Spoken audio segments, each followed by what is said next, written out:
we get set for another good matchup between two relatively newcomers to the championship tour. Kanoa Igarashi in his second year, Ian Gouveia surfing in his first.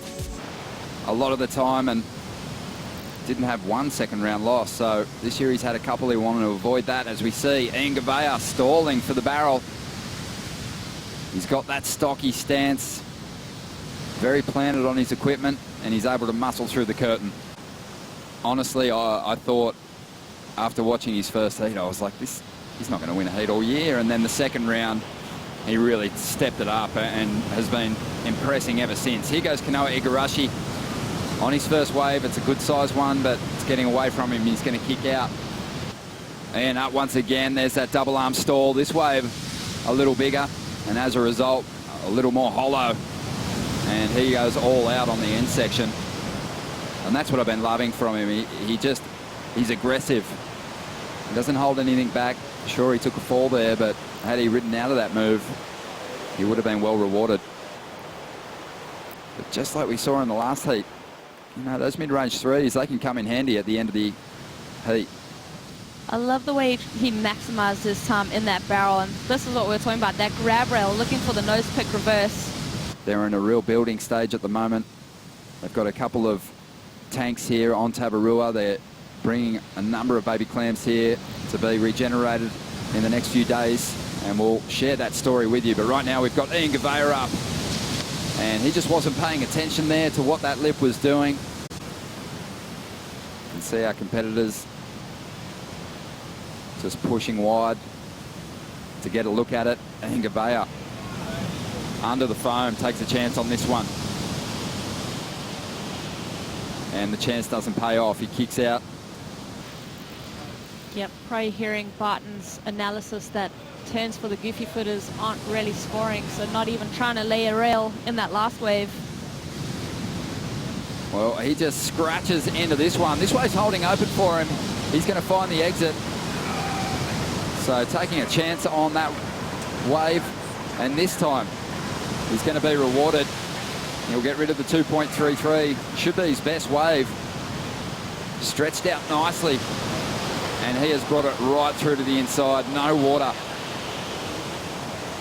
on the reef there, just a very thin layer. Terrible. That was such an impressive use of second priority by Ian Gouveia, just making the most of that opportunity, kicking out of that first wave and repositioning himself in the lineup for that little nugget.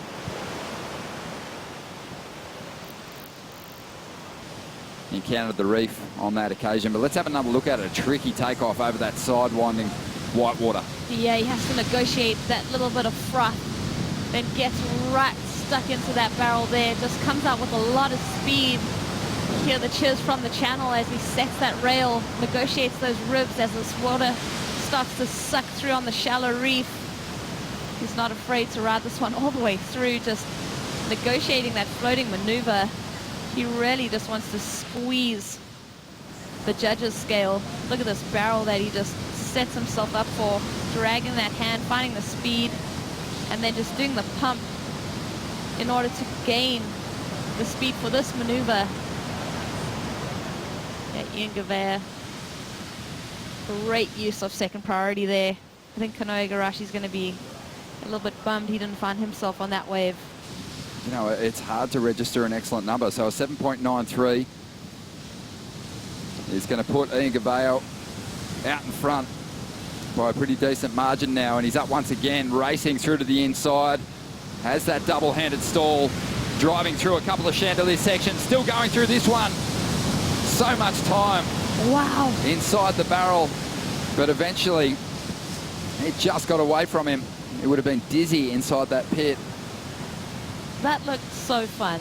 Yeah, so it would have felt true. like an eternity. Well, let's just have another look at it. You know, he dodges those couple of sections, really starts to hike up the speed here, just drags that arm, slows down for that little chandelier section. It stays so round because it's so shallow on that inside reef.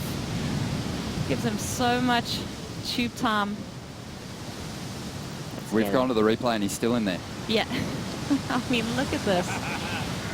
He just bided his time too, waiting for that inside section to present itself. Look how just perfect that little cavern is, and that travel time in the tube. He's still going, still going, still going, still going, still going, and I think he just got clipped, and I've run out of air.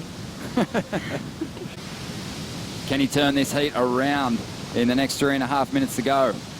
Which wave will he opt to take? He's going to take this second wave in the set. You can see a bit of wind coming up in the final stages of Heat 10. Kanoa rounding out that turn nicely, trying to stay close to the pocket, wants more and gets it. Blasting through that last turn, but he kicks out. He would have broken combination with that ride, but I guess the danger is this man, Ian Gouveia, getting rid of a 3.33. He looks inspired on this ride. Nice slice off the top, drops to the bottom, and then really stomps on the tail, setting up the barrel once again. Well, this guy is figuring this lineup out and just getting so much work done. Didn't quite ride out of that last turn, but still an impressive wave. He's going to get rid of the 3.33 for sure. Yep, I am highly impressed with that committed performance from Ian Gouveia. And it's actually pushed him into combination. 30 seconds to go, and he can blitz this wave, but it's not going to help him.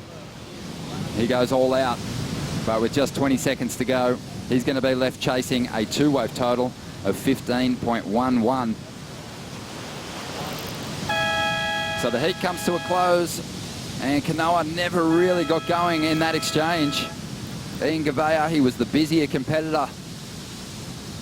Caught a total of 7 waves, banking a 7.93 and a 7.17 as his best, and marking himself as a real threat moving forward in this contest. Impressive stuff from the rookie.